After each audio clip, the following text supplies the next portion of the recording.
ANMR ನ್ಯೂಸ್ಗೆ ಸ್ವಾಗತ. ಕಾಡಿನಿಂದ ನಾಡಿನ ಚಿಂತಾಮಣಿ ನಗರಸಭೆಯ ಆವರಣಕ್ಕೆ ಬಂದ ನವಿಲು. ಕಾಡಿನಿಂದ ನಾಡಿನ ಚಿಂತಾಮಣಿ ನಗರಸಭೆಯ ಆವರಣಕ್ಕೆ ಬಂದ ನವಿಲನ್ನು ನಗರಸಭೆಯ ಪೌರಕಾರ್ಮಿಕರು ಹಿಡಿದು ಇಲ್ಲಿನ ಅರಣ್ಯ ಇಲಾಖೆಯ ಅಧಿಕಾರಿಗಳಿಗೆ ಒಪ್ಪಿಸುವಲ್ಲಿ ಯಶಸ್ವಿಯಾದರು. ನಗರಸಭೆಯ ಆವರಣದ ಮುಂಭಾಗದಲ್ಲಿರುವ ಮಿನಿ ಪಾರ್ಕ್ಗೆ ನವಿಲೊಂದು ಹಾರಿ ಬಂತು. ಅಲ್ಲಿದ್ದ ಜನಜಂಗುಳಿಯನ್ನು ಕಂಡು ಗಾಬರಿಗೊಂಡ ನವಿಲು ಅತ್ತಿತ್ತ ಓಡಾಡುತ್ತಿತ್ತು. ಜೊತೆಗೆ ಅದು ಯಾವುದೋ ಗಾಯವಾಗಿ ಮೇಲಕ್ಕೆ ಹಾರಲು ಸಹ ಹರಸಾಹಸ ಪಡುತ್ತಿತ್ತು.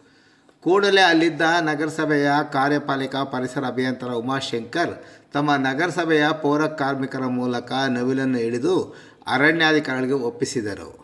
ಒಟ್ಟಿನಲ್ಲಿ ದಿನೇ ದಿನೇ ಕಾಡುಗಳ ನಾಶದಿಂದ ಈಗಾಗಲೇ ಕೈವಾರ ಮತ್ತು ಮುರುಗಮಲ ಬೆಟ್ಟಗಳಲ್ಲಿ ಹಲವಾರು ಬಾರಿ ಚಿರತೆಗಳು ಕಾಣಿಸಿಕೊಂಡಿದ್ದು, ಇದೀಗ ನವಿಲು ಸಹ ನಗರದಲ್ಲಿ ಕಾಣಿಸಿಕೊಳ್ಳುತ್ತಿರುವುದು ವಿಶೇಷವಾಗಿದೆ.